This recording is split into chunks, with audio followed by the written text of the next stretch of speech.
Dun dun dun. I have a skill cape. Yes, I do.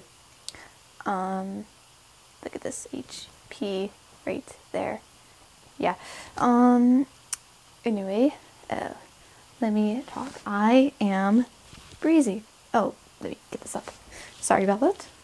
Anyway, hello. Yes, I am wearing a fez, and I am wearing a skill cape thingy. Yeah, I am a big nerd. Yeah, I made this for Halloween, and I spent a lot of time on it. You know, pretty awesome. I am making a video on the god alignment of 2013. Basically all the changes that are going to happen to the gods, and all of RuneScape, really. Oh, and some, speculation on what the World Awakes is going to be about. I mean, we've already seen the behind the scenes and everything, but I'm going to go a little bit more in depth. Anyway, let me take this off, and I will get a little bit started on it, and enjoy, please. Alright, I am back, and that cape was heavy, but on to the subject that we are talking about, which is God Alignment 2013 and the World Awakes Quest. Sort of speculation and everything. So, first subject I'm going to talk about, which is going to be the history of the gods and everything, and then I'm going to be talking about, sort of what is going to happen in World Awakes and this year, Okay, so Elder Gods, number 1. I saw in the video of Origins of Gilnor that they kind of resemble the elements that create Gilnor. Like in Gilnor you see the sort of rock fire stuff. Which it's fire, but I call it rock fire. And then you also see rocks, obviously, because they're the rocks of the world. And then you see sort of trees and stuff like that, where it's very lush and green. And the three gods, they sort of represented, nature and, the different elements that are in Gilnor. And I thought that was interesting because, I don't know, just something about the Elder Gods, because they aren't really talked about in later video, other than saying that Gilnor was their last creation and it was their most perfect creation. So that's just sort of interesting because they didn't talk about it, that much after that. Did they disappear? Did they die? And they have no influence on Gilnor today. Or do they? So, and then after Gilnor was created, Gethix arrives. He is the first, and he is the one opening the world portal. And nope, the Elder Gods did not do that, so Gethix did, balance Gethix, which I'll get to that later. And he is also introducing active life as in animals to Gilnor. Before he sort of came, it was just like a plain with vegetation, shrubberies. And then you see the Stone of Jazz sort of on the hill with the clouds and stuff like that, with all the shrubberies. And yeah, I was wondering, is that the now new resting place, or is that just the old resting place? Because I never heard about that before. I never knew where it was before. And okay, so after that, active life animals on Gilnor. Now we have the other gods arrive, which they really have no good intentions and stuff like that. And Gethix went to sleep because, as before, they came because he was sort of blocking them from coming in. They were sort of afraid of him, I'm pretty sure. I mean, Gethix, he has all this power. He's the one who brought everything to Gilnor. He's powerful god. He is like the ultimate god in my opinion, so they arrived, and there was Zeros, and all those other Armadillo, Bandos, Desert Gods, Saradomin, and then Zemrak came along during the God Wars, and well, not exactly during the God Wars, but he sort of came along. He was Zeros' most wonderful general. He was a Majara, and so he sort of, said, I want to become a god. I don't have enough power, even though I'm a Majara. So that's what Majara really are. They just want more and more power, right? So then what he does is he gets Staff of Armadillo, and he overthrew Zeros and gets his power. And bye-bye Zeros, although you do see him in Temple of Sinistan the guy trying to resurrect Zeros, Azandra. I can't exactly say it, I can't really say RuneScape stuff. And so after really Zeros got off, they were like, you know, all the other gods were really afraid of him, and everyone was sort of betraying each other. That's God Wars, you know, and Gothics is like, you know what, I need to come back. I awake. I am woken up by this evilness in the land. And he uses the extended jazz to cast out the gods. And he gets this awesome power, and he uses the edicts, which actually is in the wilderness. And it's very interesting. I did not know it was there before that. But he goes and uses sword edicts, boom, and all the gods are gone.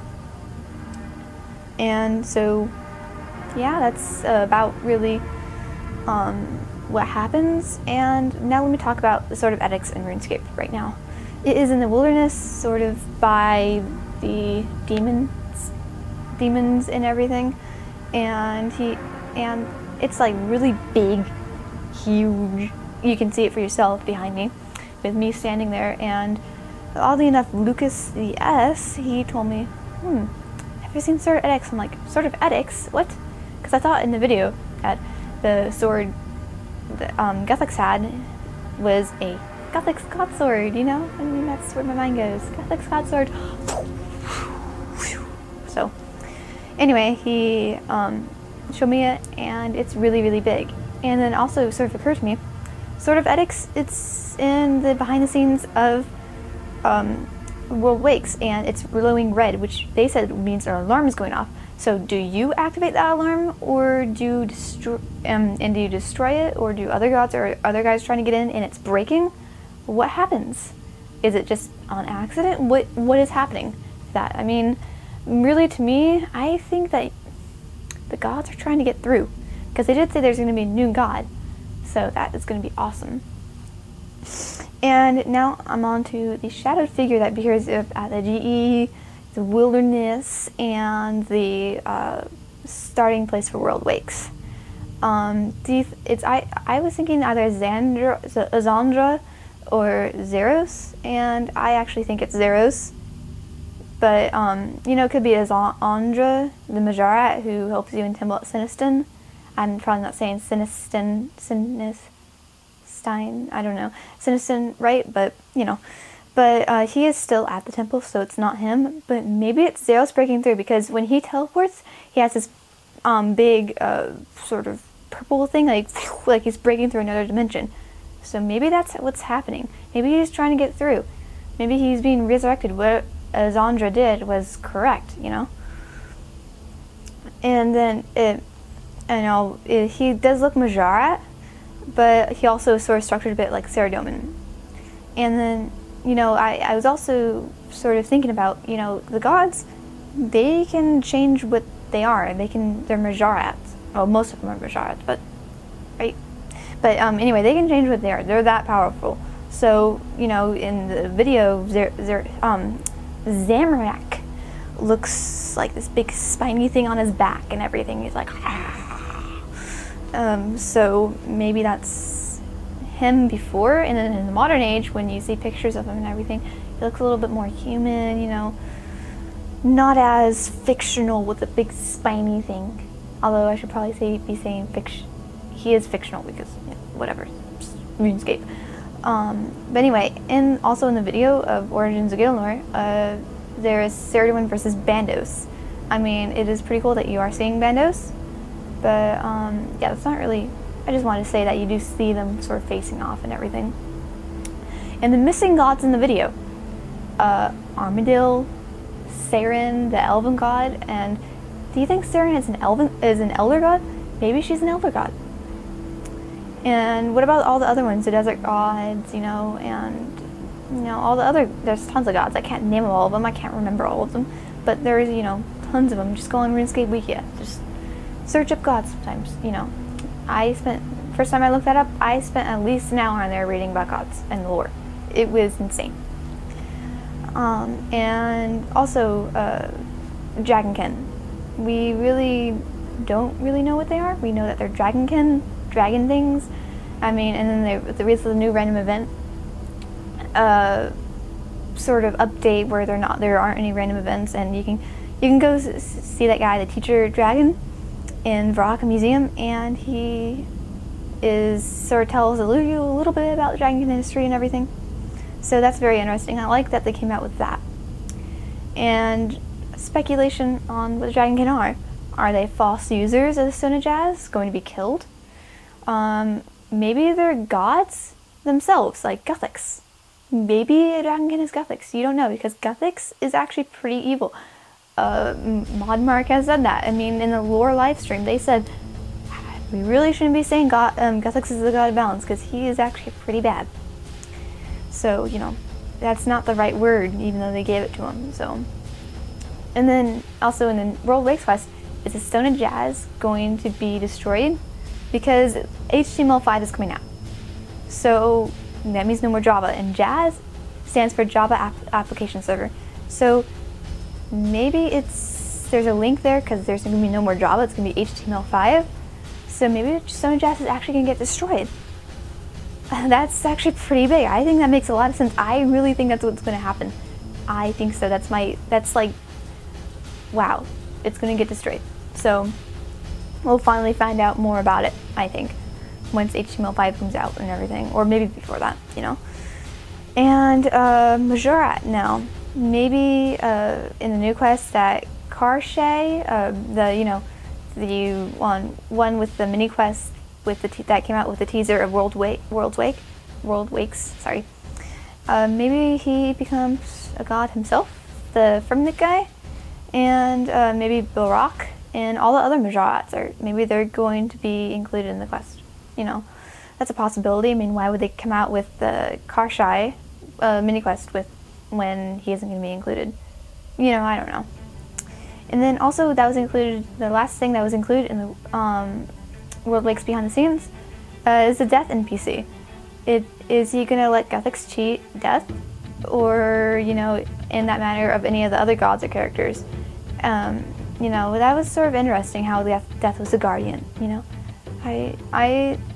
you know, that's a lot of stuff to go over, because death, he could represent a lot of stuff. You know, could represent, you know, other Majora sign, Jazz. Maybe he, you know, kills Jazz, the Stone of Jazz. You don't know. But anyway, that is the speculation about the World Wakes in God Alignment 2013. And, you know, I'm quite excited about, you know, all the new stuff that's coming out this year. I am really excited about lore because it's my favorite part. I have done all the quests except Brink of Extinction because it's currently impossible. I know you can do it, but you have to be like a comp caper. So I can't do it. I don't have a comp cape. I'm not that good. So anyway, as I was saying, I really do like lore and I really do like quests, and I'm really excited for this quest coming out and all the speculation going around right now. And I hope this video sort of covers things up and maybe, you know, answers a couple questions, or maybe asks a couple more, you know. I think it might help a little bit. So yeah, please, if you really like this video, please message Lucas space S, and he is really awesome. He really helped me a lot with this video. We both sort of wrote ideas about this, and yeah, please message him saying thank you. Right, and thank you for watching this video. I am Breezy, BreeZeeyy, and this is my account, XSheTheGirlXX. So please subscribe, like, comment. So anyway, bye.